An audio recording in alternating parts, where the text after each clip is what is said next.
Ja, det er der så også en, der gør i aften. Ja, ovenikøbet 2. Slagelse, og selvom holdet taber og i aften i Randershallen, så er Slagelse jo stadigvæk det langt mest oplagte bud på en vinder af grundspillet.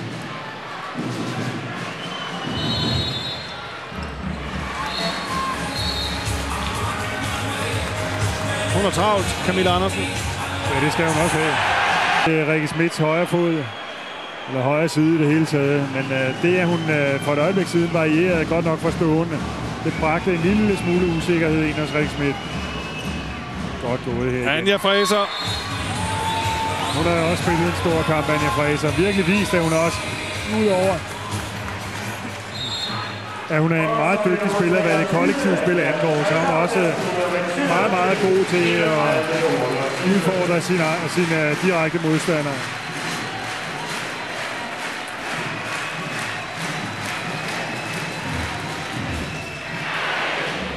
Stolpenrødder for Rikke Schmidt.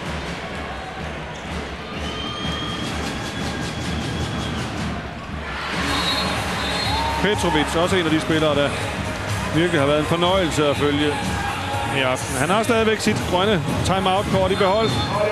Morten Arvidsson. Og med 1 minut igen.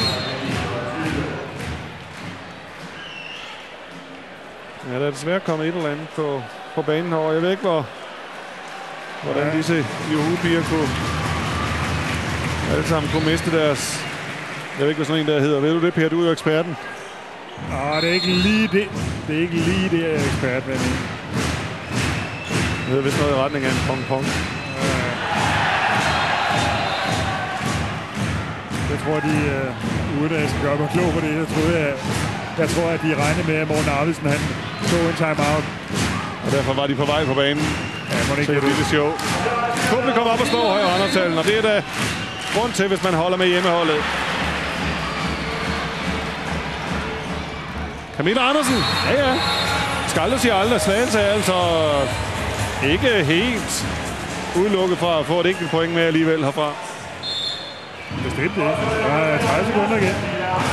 30 sekunder, hvor der nu er maksimalt pres på Randers.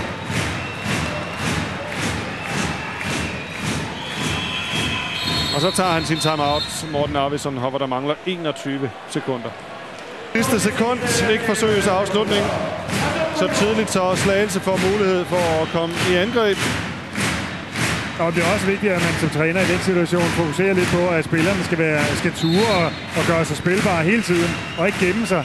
Som de gør her. Som man gør for eksempel i den situation, der kommer til at tænke alt for defensivt. Og så har vi udligningen, der er 10 sekunder igen.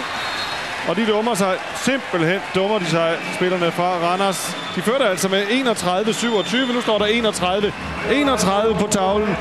Så nu er det faktisk temmelig tvivlsomt, om det bliver Randers, der som det første hold slår Slagelse efter en periode på 13 måneder. Men må ikke, at Randers i det mindste får 1 point.